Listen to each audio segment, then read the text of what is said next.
Okay, assalamu alaikum wa rahmatullahi wa barakatuh. Amanyene dobozi nze Ibrah Mukasa.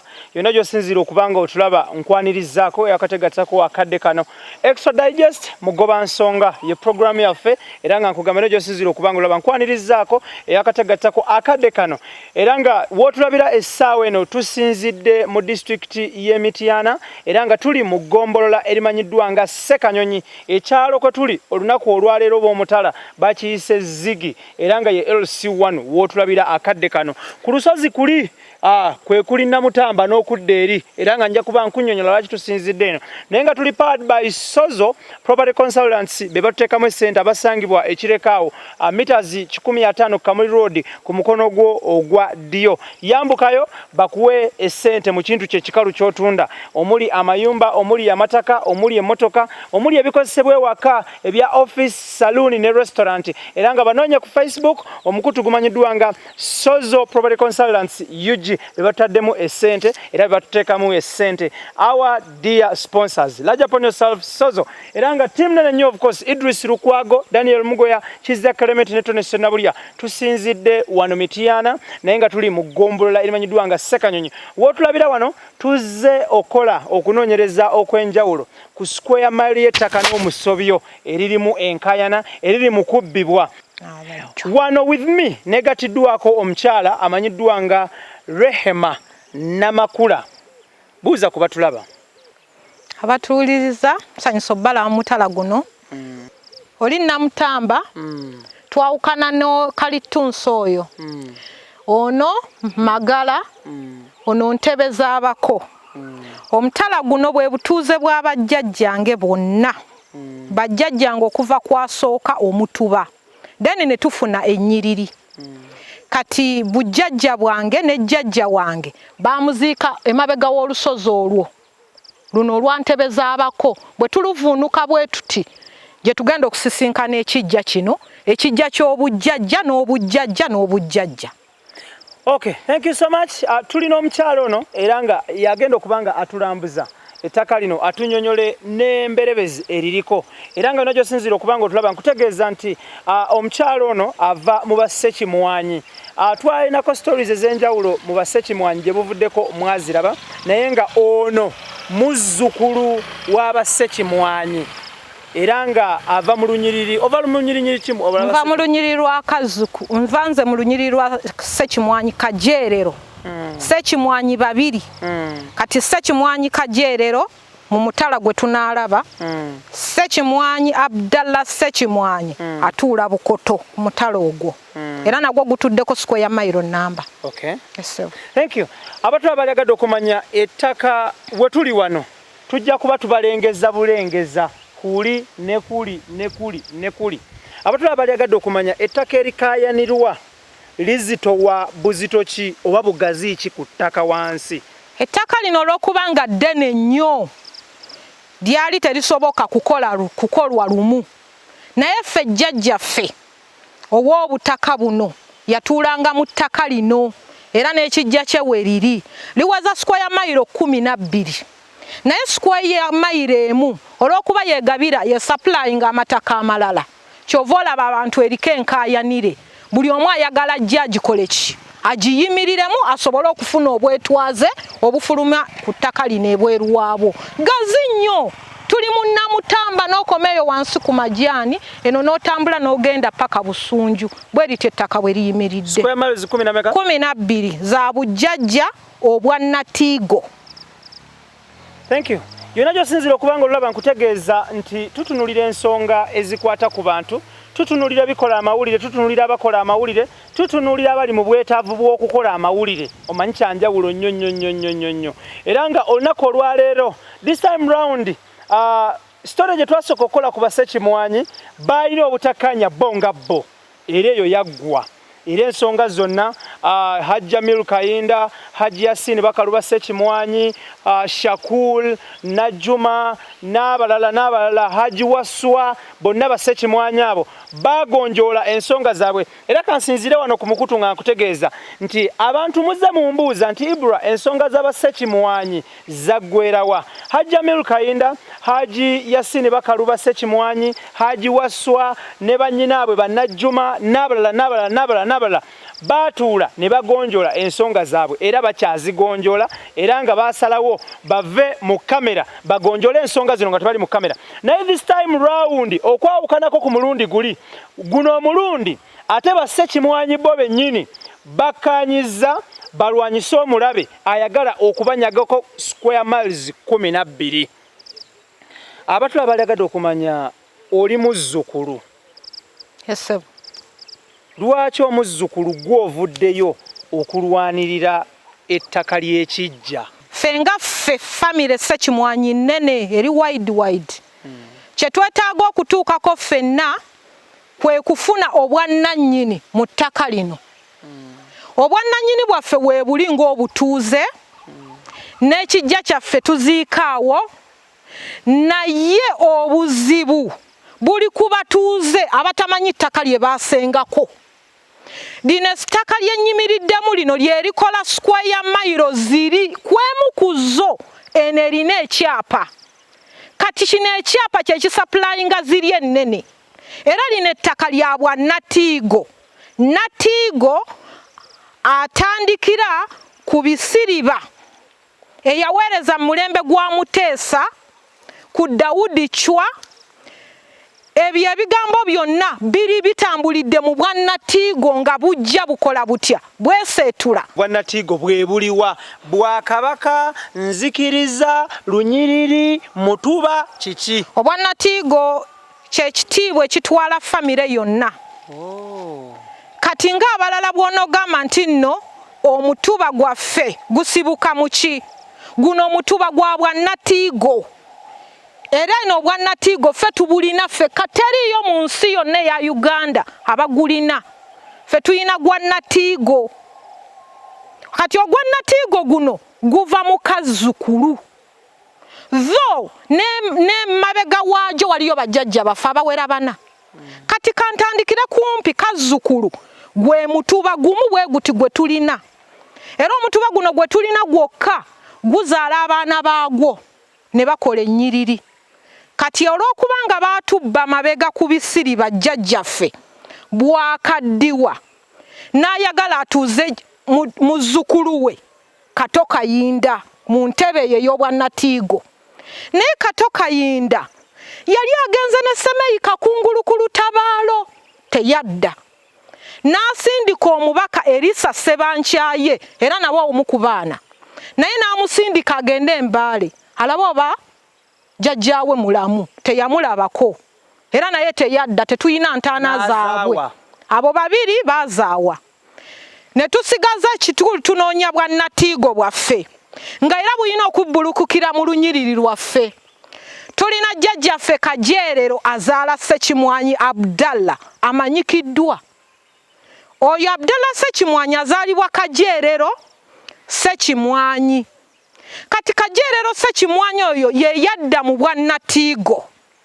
Naye olw'okubanga yali atumiddwa e Masaka nga Pookino waayo, bino ebyaffe eno byamuleme okukola ky'okutambuza obulungi. Mwaka ki ogwo gwe twogerako? Omwaka yagenda okulwana olutalo olwa Ssematalo owookubiri. Olwali lugoba entalo z'amaddiini.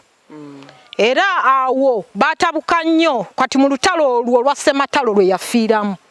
Bw'afiirayo olw'okubanga yaleka agambya mutabani we Abdallah Ssekimwanyi nti nze bwe nfanga ng'onzizanga wa ku butaka. N'ayungula eggye lye yalina kuba yali munene mu gavumenti. N'ayungula abanene ne bamwetikka ku bunnyo. Baatambulira emyezi 6 ne bamutuusa mu mutala guli gwenkugambye oguli wansi wali. Wansi w'olusozi. Awo we baamuziika. Kati bwe bamuziika baasima fuuti mpanvu kubanga ab'ennono baababbanga mu ntaana. Ate we bakubbamu kitegeeza obujjajja buwedde. Kifuddewo. Kati bwe baamala emyezi 6 nga batambula okujja. ne bamutuuzaawo ne basimentana okumala omwezi mulamba. Omwezi mulamba bamuziika mu fuuti 40. Era 40 tujja kulabawo nti ku lusozi olwo kwe kwebase ne jjajjaffe Kazzukulu avaamu guno gwe mutuba gwokka bwe guti oguvaamu Natiigo. Abalungi abatulaba, Ibrah Mukasa gemanya gange, of course jona josinzira okubanga otulaba nkutegeeza nti tusinzidde mu bitundu bye Mityana. Tuli mu ggombolola erimanyiddwa nga Ssekanyonyi. Erosi bagiyita batya? Baziyita Zigi Erosi. Zigi Erosi we tuli olunaku olwaleero. Naye nga kuli bw'omalako olusozi kuli okudda kuli ye Namutamba. Era nga wotulabira wano tuli mu kukola okunoonyereza okwenjawulo.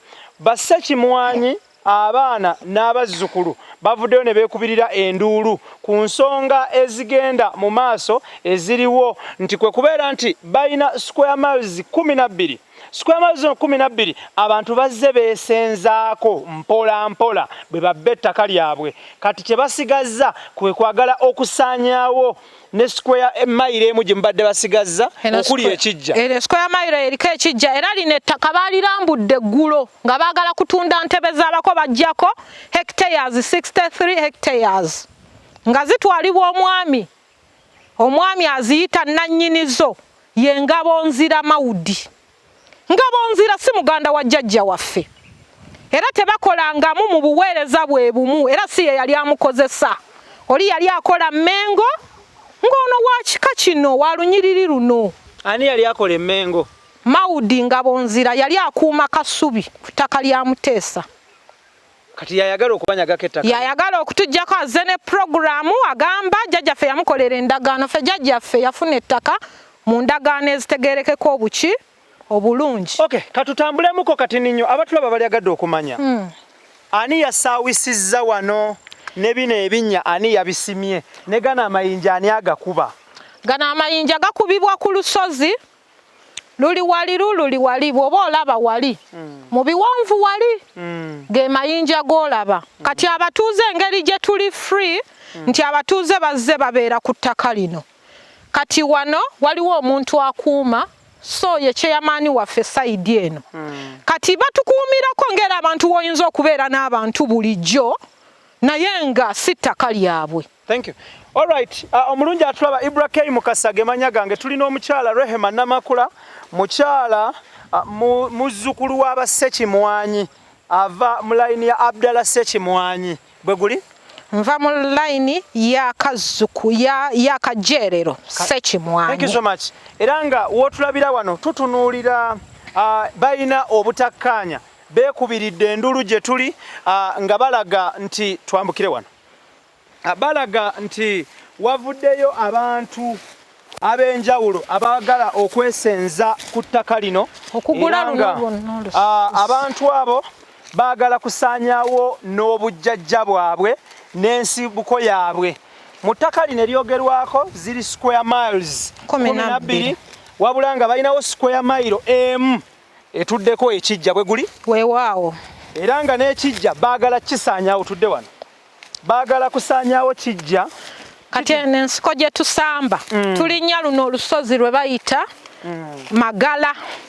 Magala omwami Ibrahimu Kiwanuka yabeerako Natiigo Ensowole ne Katende Yokaana yabeerako Natiigo Ensowole.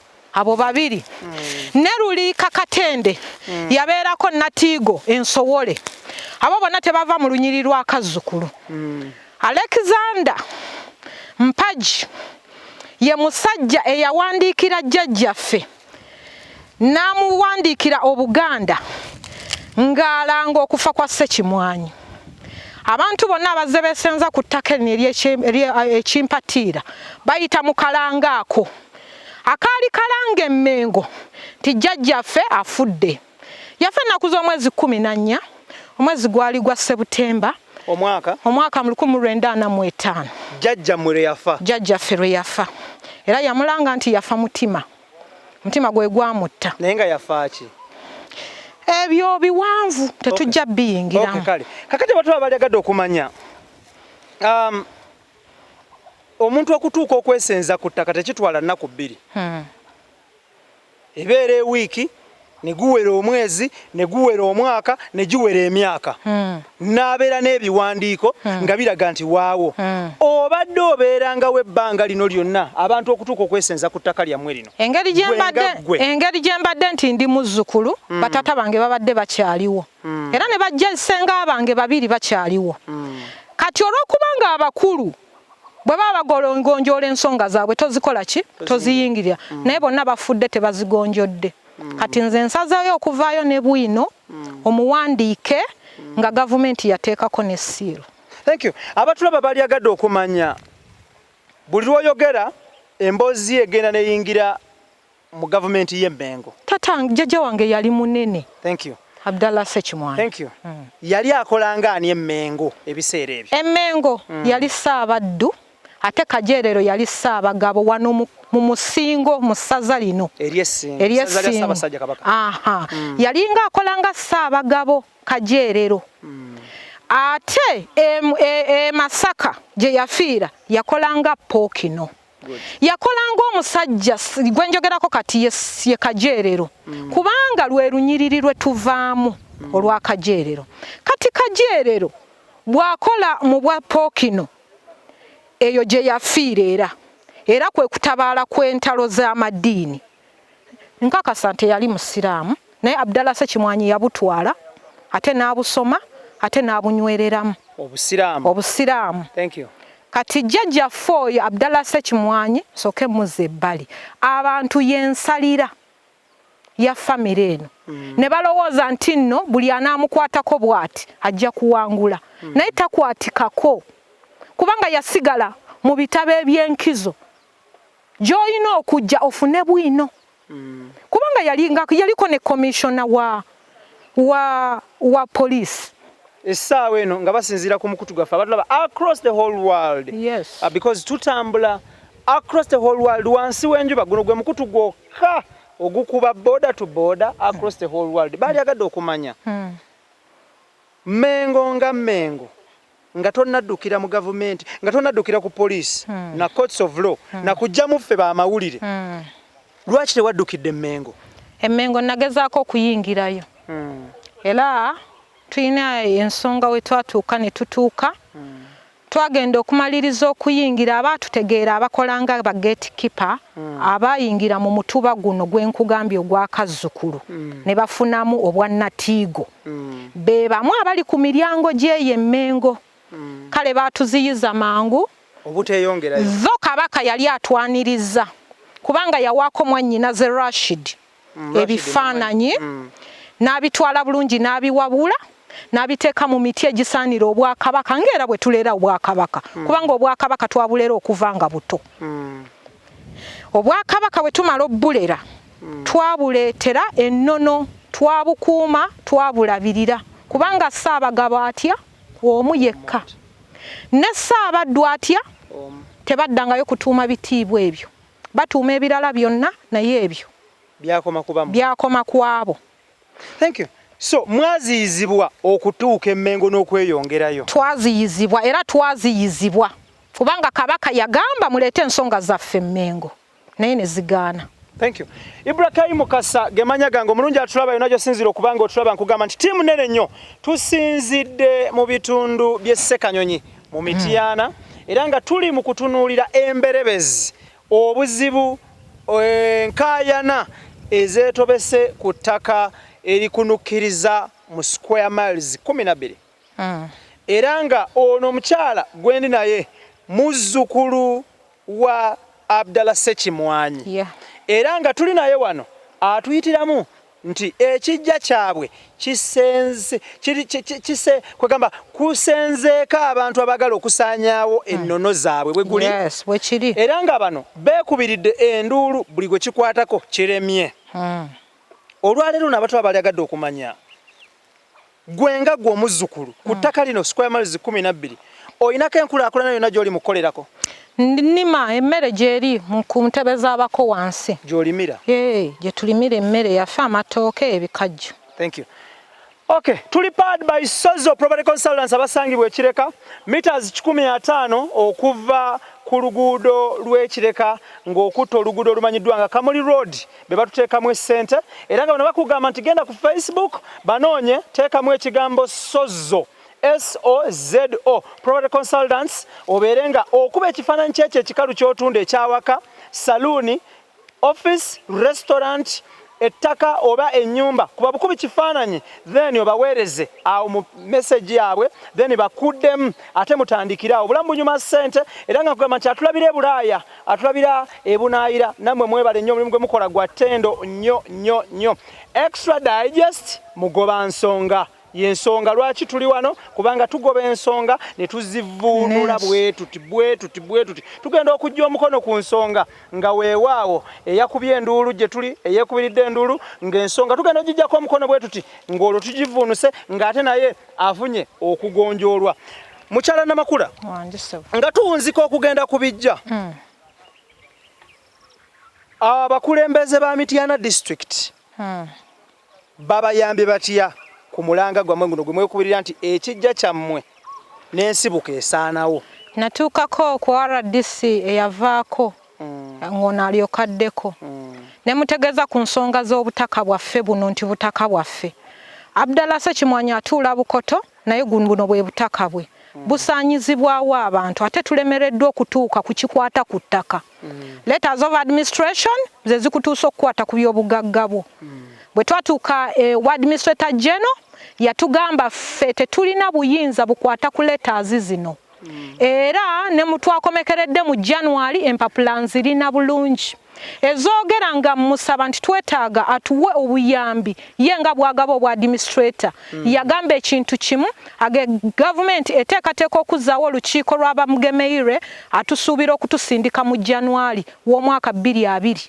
Twamuyiseemu tuli mu myezi mirala kati. Anti kati olwo COVID dayingirawo ne tumukubira essimu n'atugamba ebintu ne lands yaggalawo. Byagootana naye kati ate tulaba ku ttaka lino ababbi bo bajja bakola batya baleeta abekubirira endulu byagootana office tezikola naye ababbi ebyabwe bitambula na kati ebazze okukuba eggulo baatulaze letters bazifunye mu guno omwezi gw'okusatu. Kati nkubira gavumenti omulanga lete letters za Abdallah Ssekimwanyi zo n'emabega tuyina bajjajjaffe be tubanjiza ettaka. Thank you. Lastly nga tuwunzika wano kudda eri bwe naliko mu nsonga z'Abassekimwanyi bannyoko ne baganda bo baalaga nti we batuuse olwaleero abasinga kati batunuulidde nnyo ekijja ky'Empoma. Mpoma mukono jjajjaffe asasanidde eggwanga lyonna. Kati ekijja ky'Empoma Empoma taata waabwe yateekamu nnyo amaanyi ery'ettaka okulifunako ako ke balina n'ateekamu ssente ze nnyingi. Naye tulina ettaka kati nga bwenkulaga Kamira Ntumbwe Estate. Ttaka lyaffe lya square mile liri mu Samwiri Mukasa okwata Gayaza Road n'otuuka we bayita Erukyamu. Awo Erukyamu webasima omusenyu bujjajja wange Abdallah Ssekimwanyi mu maka ga Waradde mwe yawasa omukyala gwe bayita Halima Nanziri. Buganda emumanyi bulungi. Mulinawo square mile? Tulinawo square mile namba gye baamuwaayo. Okay, Ibrah Mukasa gemanya gange omulungi atulaba information yesingawo katugende ku kijja gye baaziika Kajeerero. Yes, Ssekimwanyi Kajeerero. Nani omulala?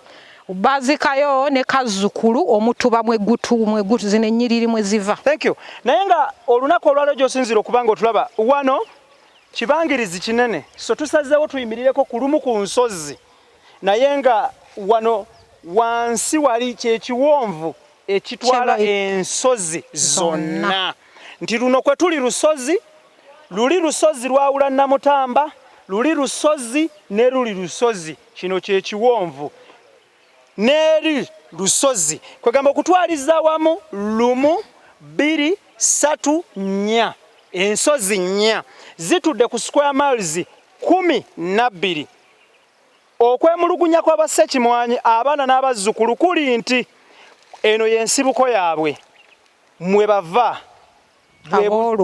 aboolugave bwe basinziira wabulanga emberebeze eriwo abagagga bafubutuka e Kampala bazze eno beesenzeeyo owaayi bo bajja balina letters okutubbako ettaka kubanga square mile eno gye nkulambikidde eri ku block kati katunule square miles 12 enemu oyina ebiwandiiko ebijoogerako nziyina bulungi okuva ku white page nabakibe bakubirako ettaka then balyoke bagende mu lands balyoke babawe plot numbers ezo bazikakaze zijje ku blueprint njirina ebyo birina mbirina. Thank you so much. Square miles 11 the 11 square miles ani ayina ebizoogerako fe obwannatiigo bwerambikidde tuli Mmengo mu bitabo byabwe komaawo embozi esingawo ku ekyo katugifunira eri Ibrah Mukasa gemanya gange tuli ne mwannyinange ono amanyiddwa nga Namakula Rema atali muyimbi wabula ono Namakula Rehema ava mu mutuba gwa Kazzukulu era nga muzzukulu wa Abdala Ssekimwanyi Emagala gwe tuli naye olunaku olwaleero era nga atunyonyola ku nsonga zino obutakkaanya buvaawa obuzibu buvaawa obwerimbise ku ttaka lino abantu bali mu kulibba balimalawo yita wano bwoti balibye balimalawo owaayi akataleke kawano nga tuvaawo ani overseeing ettaka lino lyonna LC chairman atukoledde bulungi omulimu kubanga ye no LC ono yakaddako omivuyo gy'olaba okusenza abantu LC yavaako asenza abantu ku ttaka lino bali bamuyita Ssennyonga bali bamuyita Ssennyonga yavaawo era bali ababba ettaka baali bedde mabegako mu LC ye bajja ne badduka ate era baddukira mu LC enkadde komaawo kale Ibrah Mukasa gemanya gange tuli ku nsonga z'Abassekimwanyi mu bitundu by'e Mityana Ssekanyonyi omukyalo ono gwe tuli naye akadde kano ye Namakula Rehema atulambuza mu nsonga zino aziwunzika era nga atunnyonnyola wano ne wali nina oluwanyi lwendabye wali ekitegeeza bayawuddemukko kati ninyo just a minute jangu wano kati kino kitegeeza wano mwatundawo wano LC enkadde yatunda ettaka lino kati LC empya eyingidde mu ntalo zino nejjerambikira bano abaguzi abakadde nti ettaka lino liriko bannannyini lyo era batuula eri Ssekanyonyi yes omulungi atulaba oluwanyi luno n'olulala lululi kitegeeza poloti lululi paka ku kitooke wali kitegeeza wano ye oli asigadde kolerawo nteekateeka era bwe otunuddewo bayeruddewo bulungi nnyo ne basima n'ebinnya either agenda kusimba mmwanyi oba bitooke kubanga kasooli taggwayo nnyo bw'ati ayinza obutadda so either mmwanyi oba sseekyo amayinja agakubwa gano galabika gakukulaakulanya wantu wano okusinziira ku mukyalo ono si byange agamba nti chairman omukadde Mwami Ssennyonga gw'ovunaanyizibwa ku nsonga bino byonna ebyokusimba empaanyi n'okusenza abasenze ku ttaka lino katweyongereyo tovaawo Sozo Property Consultants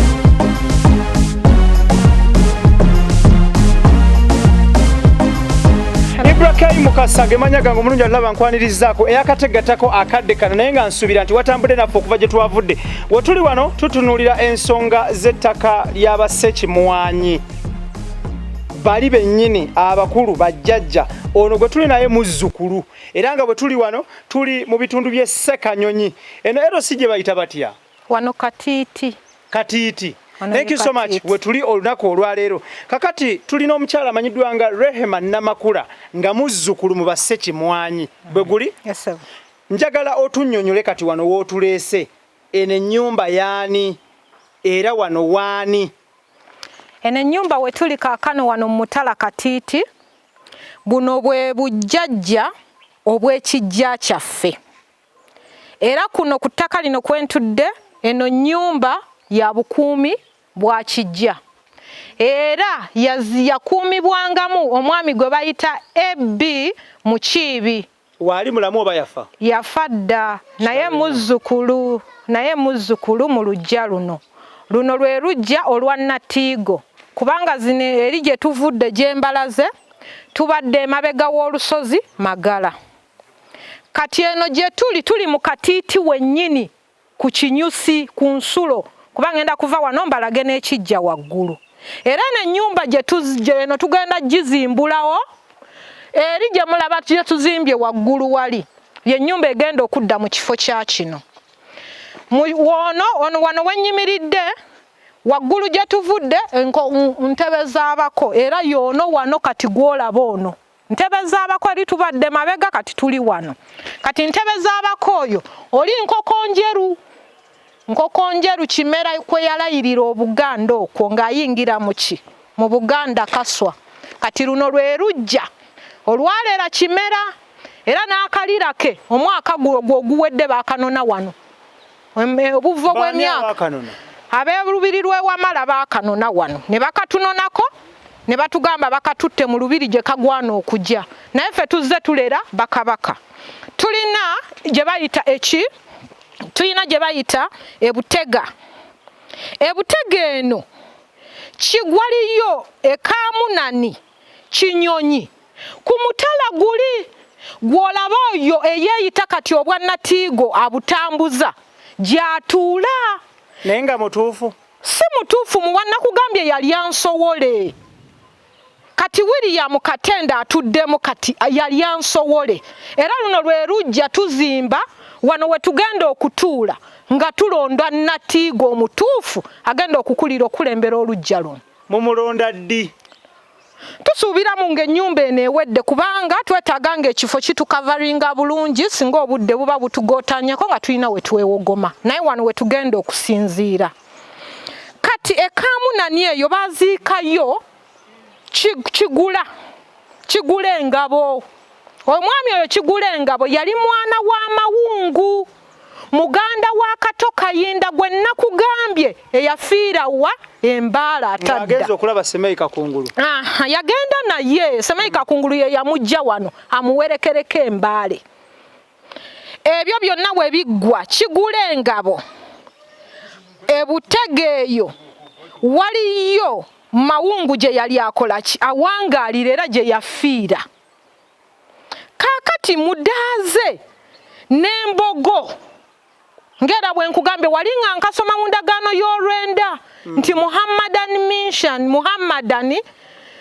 the Her Majesty government will be paying to Muhammadan chief netekawo kakoma nekola mbogo a pound of 250 buliddi bazimubalira okumala emyaka egyo 5 ne bazimuwa. Kati abo bwali bukuza obwafa aboolugava abalera abalangira obuki obulungi. Ono Katiiti Magala ffe jjajjaffe kati wano tulina kgenda wali. Okay. All right. Thank you so much. Omulungi atulaba omukyala gwe tulina eno bamuyita Rehema Namakula ng'era muzzukulu w'abassekimwanyi. Era nga we tuli wano ali mu kugezaako okugoba ku nsonga z'ettaka lyabwe square miles 12. Wabula nga bayinawo kati sofa square mile emu wabula nga 11 zigenze zibbibwa. Wano we tuli kyekijja we basibuka era nga yene ennyumba omwami Mukiibi Ebbi Mukiibi wano we yabeeranga. Wabula nga emmanju wali bali mu kuzimbawo ennyumba ey'ekijja empya.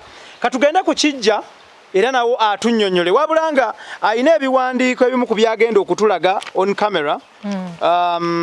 Atunnyonnyole bikwata kuki naki katotolemu kati ninyo tukomewo tovaawo.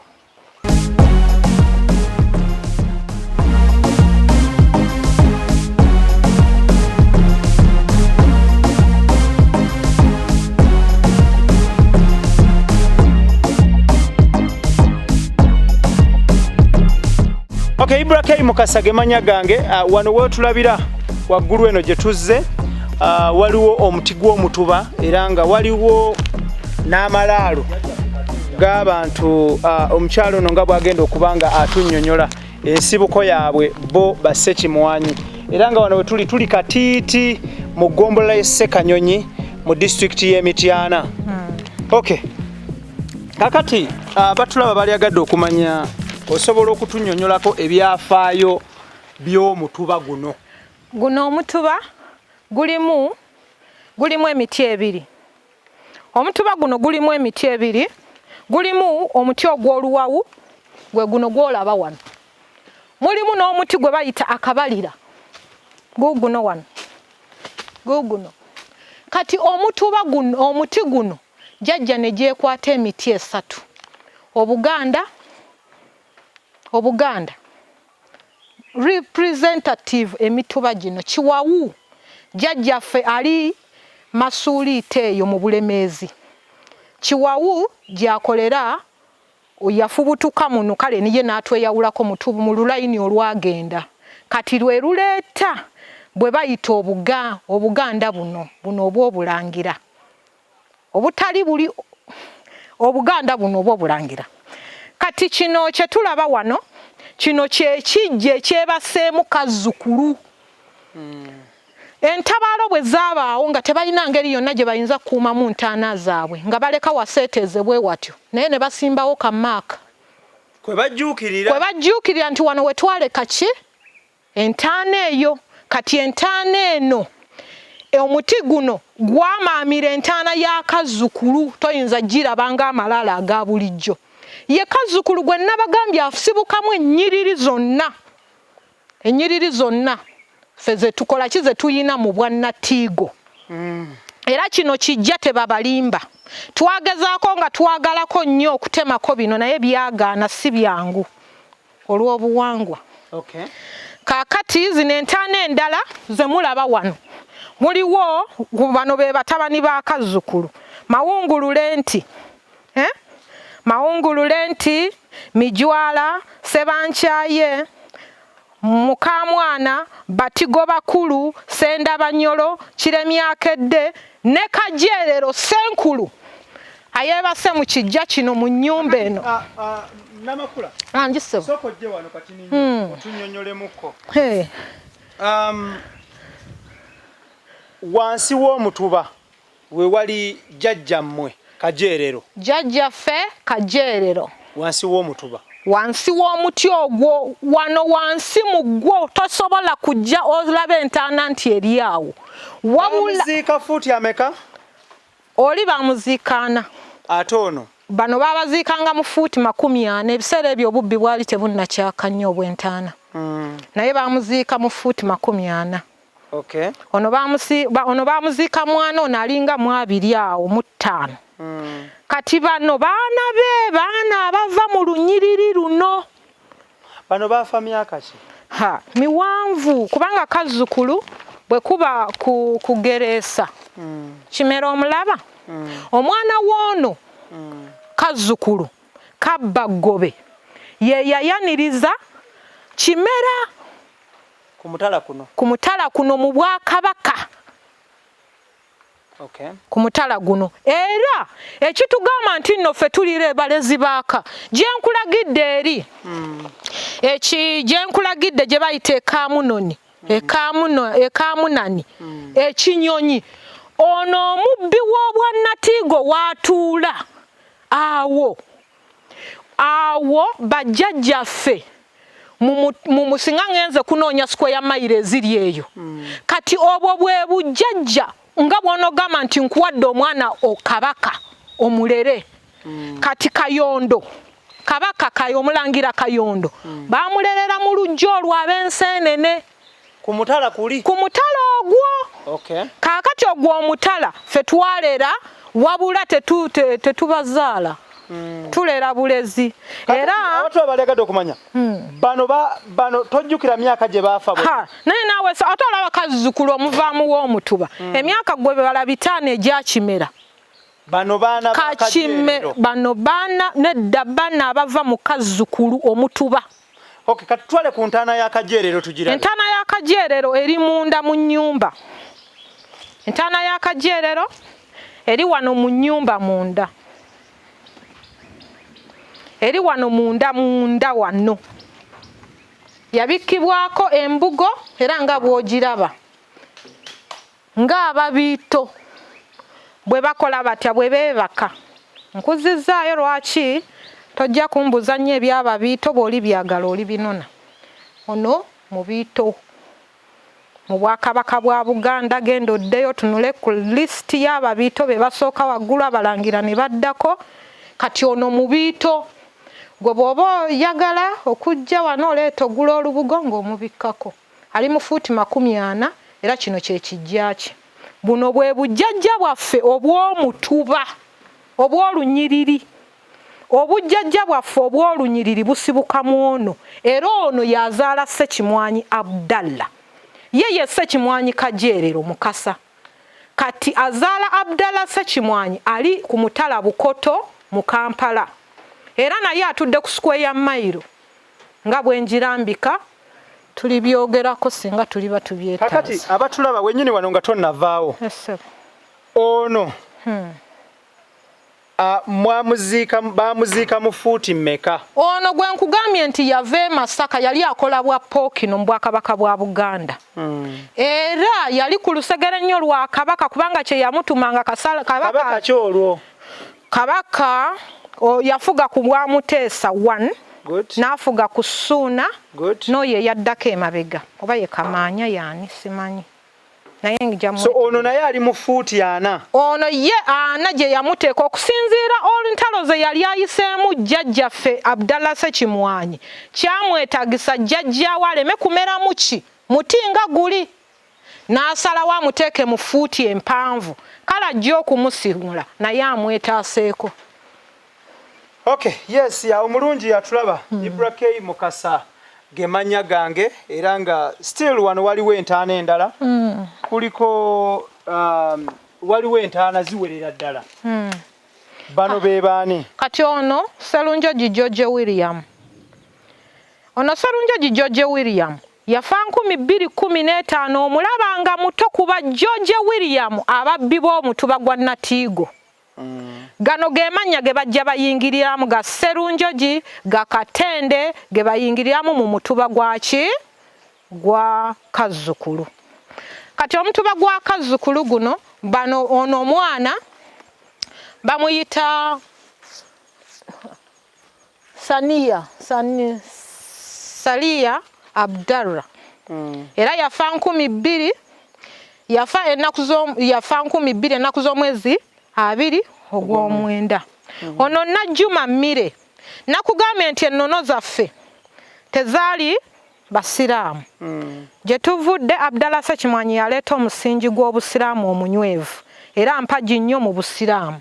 Ono Najjuma Mmire yafa 1994. Ono Kizza yazaalibwa omwaka ogwo gwa 94. 1994.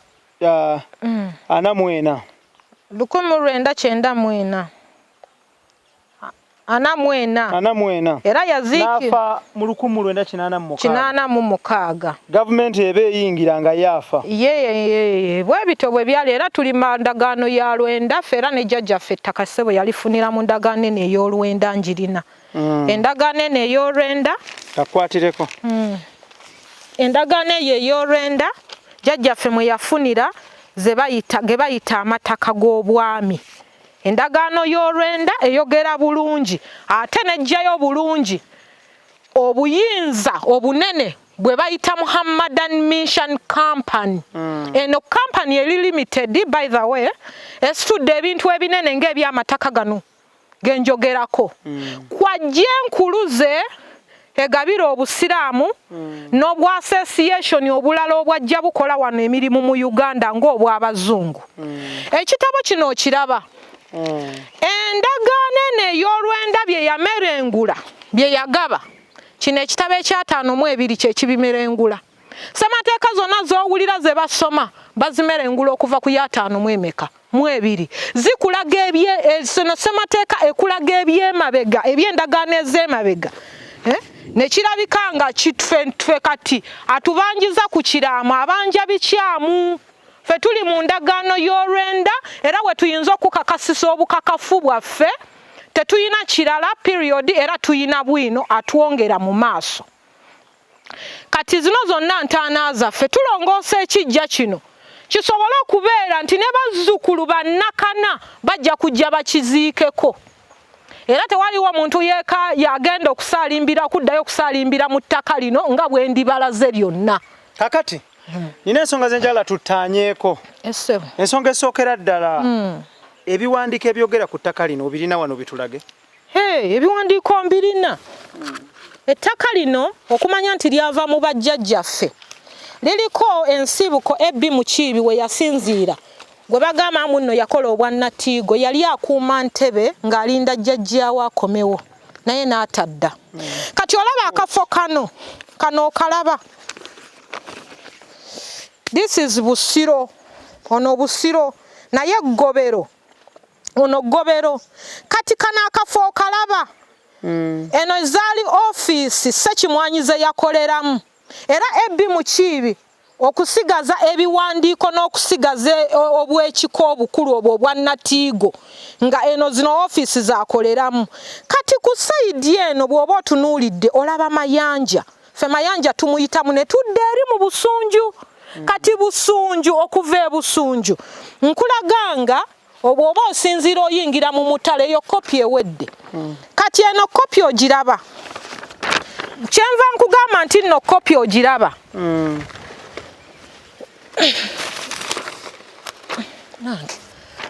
Kati eno kopi ogiraba. Eno eri ku skeero ki? Ginsomere naawe. Eri ku skeero 1 omutwalo gumu. Kati skeero omutwalo gumu gw'olowooza wano bw'oba olabako omuntu eyali atandikiddeko ettaka. Ono ye Nambi. Nambi omulengera gy'ali. Lunkingiridde. Kitegeeza kwe basalira byonna. Kati gw'olowooza bba wa Nambi yali ani? Bba wa Nambi yali Lunkingiridde. Ebyo bye baasobola okumutuuma basobole okuyitirako erinnya eddala ettuufu lyabalema okumutuuma.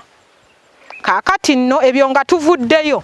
Wano eyeeyita Ibrahim mu muzimba ku ggwanga. Oyo yatandika mu kika kino obubbi obw'obukulupya bw'ettaka.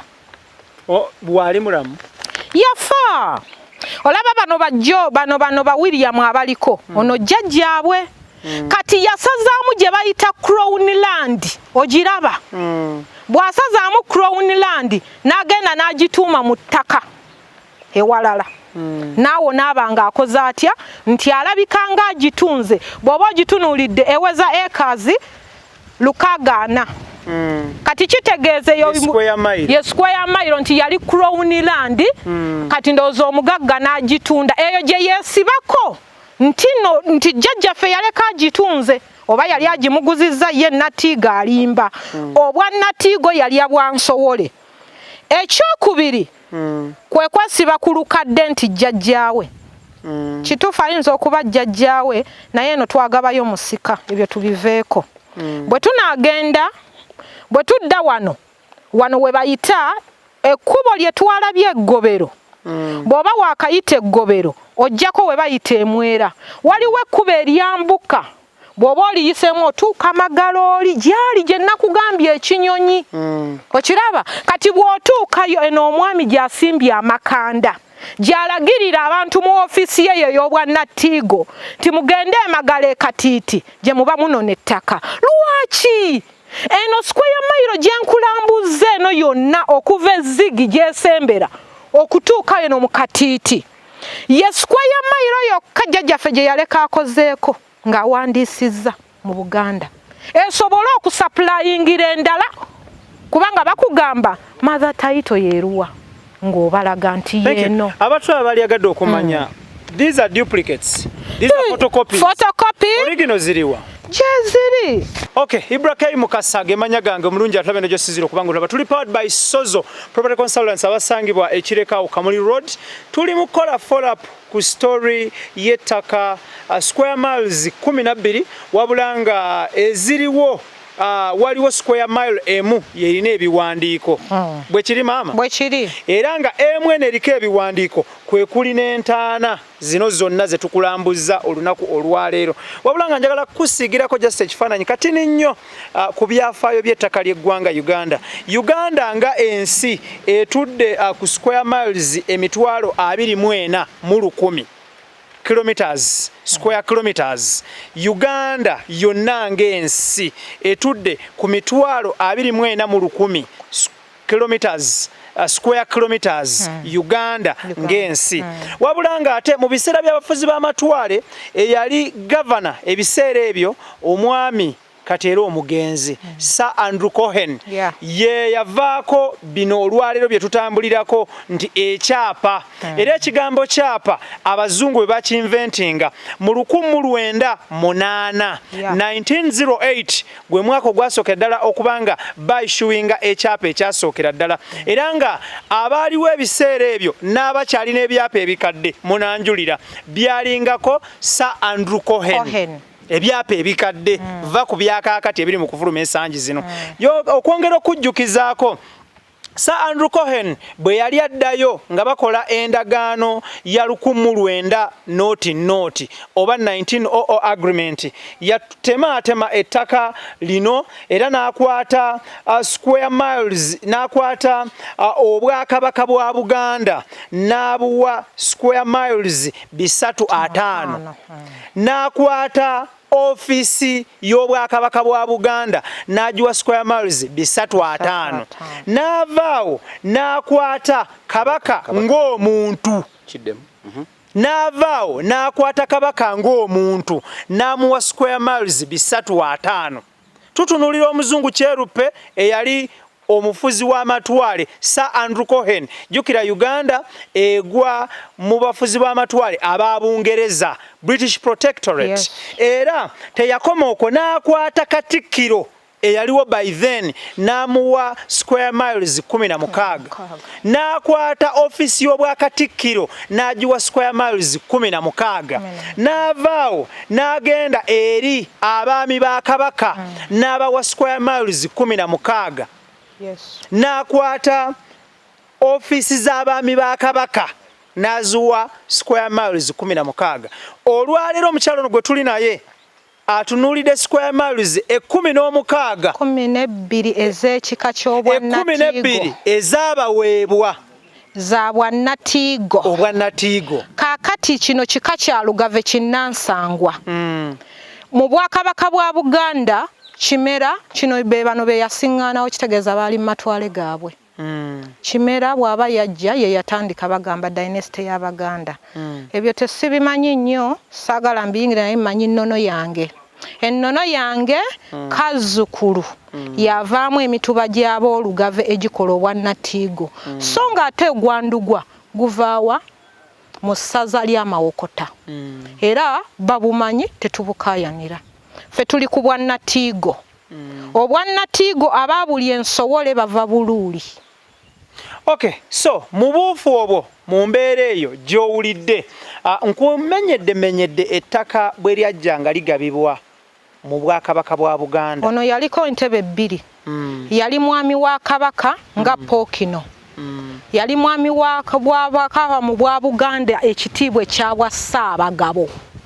Kati kino kyali kitiibwa ekitwala office z'amataka ezo z'oyogedde so bwa Ssaabagabo bwatwala ettaka eryo square mile 16 naye ffe lwaki tuyimirira mu lino tetwagala bantu bajje nga batusalimbirako nga abagamba nti Kabaka ye yali kwata n'alituwa nedda. Buno butuuze bwaffe bwa nnono ya bwannatiigo.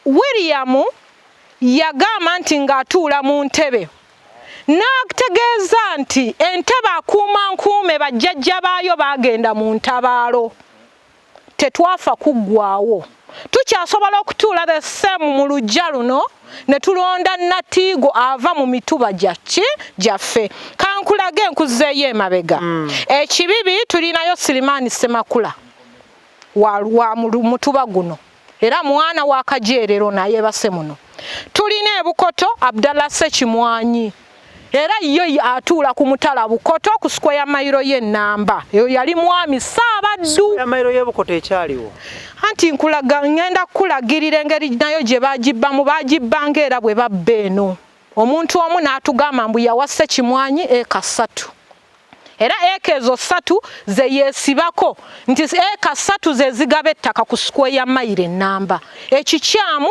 ebiwandiiko byakyo eyo twabirese bukoto kati nzize kunoonya nnono oli alitugabira andage bulungi wa gyakola ki gyasibuka nange mulaze wa gyenkola ki. Thank you. Abatulaba balyagadde okumanya lwaki gwe weeyimbye mu nsonga za ttaka lya obwa Ssekimwanyi ebukoto waliyo square mile nayo oyagala ginunula wano waliwo square mile 12 naye emu nayo baagala kugitwala 11 zaabula ate zaabula esatu ziri mu Ike Natiigo Ike Natiigo gwe nakulaze muzimba ku ggwanga era amakaage gali wano bw'osomoka wano we gali awo jjajjaabwe kati abantu bano bwe bavayo ne bakuba mu mbuga z'amateeka nti obalebula ndi redde okuyimirirawo ayina proof esinga kuyanga anyinyonyole ngaleeta obutuuze buno bwendaga naye ajjandage wa waatuula bulungi kubanga omukutu guno abantu bajja kulaba obutambi bagambe nti omukyala Rehman Namakula yavuddeyo n'alebula n'akonjera n'awaayiriza njagala nkukakase kyenjogera ge mazima mbirinako bwino kati olabe olina emyaka emeka? Nina emyaka ngenda kuyingira mwaka gwa 5 ensonga zino ngozi oziyingiddemu obudde bugenze sinde bunnagenda jjajja tata wange yakifiiramu kino kyendiko era nange kyova olaba nti mansa empapula njigiriza bano abakyali abato kati ng'ono Kayinda asobole okutegeera nti obujjajjaabwe bwe buli aleme okutunuulira nnyo amaaso g'ebukoto ebiseera bisinga batugamba nti abaana ab'obuwala gy'abafumbiddwa gyatandikira ekika kye nze nafumbirwa family nnene nayo family ya Mutasa Kafeero lwaki tobadde eri bali bateefu beerufu eno we wali gozirini kubanga banona omanyi ng'onona amazzi ku nnyanja teweesenyaasenya ne bwe gayiika ebbali kati eno nnyanja gye tuliko ey'ettaka ekola ettaka kubanga ne gavumenti ekimanyi bwe ntunula mu bitabo byange ndabira ddala nga nze Nansangwa ow'ettaka lino kati kyova olaba nti nnwanirira abajjwa n'abazzukulu amaanyi n'ebigambo by'oyogera obijjawa olina omunene akuli emabega ali mu kusindika tewali kali kakulu kali mabega nnyo okuva mu P7 bwe nakeera enkya n'enkola nga njagala kusomerako Nabisunsa Girls School ekyavaamu n'enkola points zange 10 ezinyingiza Nabisunsa naye omwami gwe sijja kwatuukiriza wano kubanga naye muyinako obuzaali ye yantunda nantunda Kololo SS ate nga nze nali njagala Nabisunsa Girls School kati mulaze nti n'abatasomye kutuuka ku university wakoma mu P7 nze nayongerako ko nenkoma ku senior 2 nonnyuka ebitabo nennyuka ebitabo ne ntandika okusoma bino mpola mpola ne taata wange ng'agenda mpa guideline abatulaba balyagadde okumanya mu mbeera eriwo olunaku olwaliro gwe kikyoyagala exactly what do you want nze taata wange yagabanako kulina ettaka eka 21 tetulina letters of administration tosobola kuprocessinga ttaka lya mufu ate nga ne gw'olijjako naye mufu Kajeerero nga ne yalifuna Abdallah Ssekimwanyi naye mufu kati olowooza nsobola okwesimba ku lino ne ndisalako okuleka abo be yaleka akoze eki amaze okuyingiza ku kyapa kati nze neetaaga bwenkanya gavumenti eteze bayita SR number zeyita file SR number nsobola okufuna letters of administration tata wange afuna obwenkanya then kubanga ye mufu fe tulina letters of administration. Thank you. If you get the 21 acres you're crying for of a square mile kyekiddako ettaka ly'ennono nalyo ndyagala erya nnono erya Natiigo kastonda aba walinga maze okutuuzaako omusika gwe tunatuula line ezejo zenkulaze ezituula ekibibi Mityana watuulayo bakaluba lwakubanga obudde butuyiseeko netwandituuse n'olaba bakaluba gwatandikira mu mwana wa Mijwala mwana wa Mawungu muganda wa Katoka Yinda sijja kulebula nnyo ffe tulera Abaganda.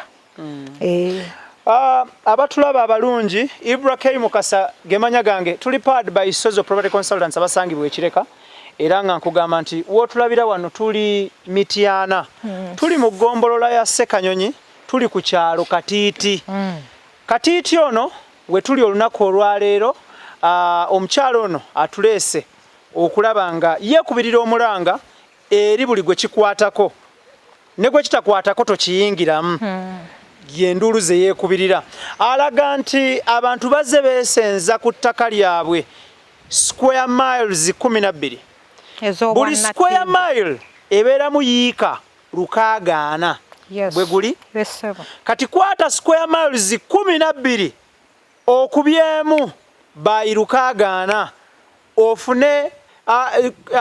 ofune acres 760 nezigwamu naye nga jjukira buli square mile ebeeramu yiika 64 so wano wetuli olunaku olwale